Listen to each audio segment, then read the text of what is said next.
Hey there, I wanted to show you this wallpaper that I purchased from Amazon. It goes this direction. This is a peel and stick.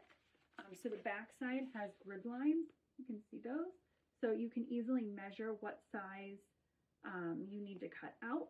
This works on walls, but it also works on furniture. So I used this specifically on a piece of black furniture.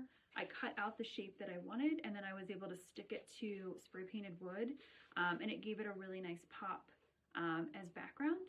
You could also use this to like line drawers, but it has a lot of different functions. It's very pretty. It's got a nice like texture to it.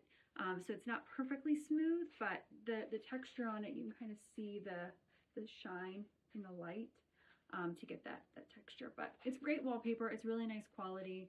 I would definitely recommend this if you're looking for something to be a black background with some florals.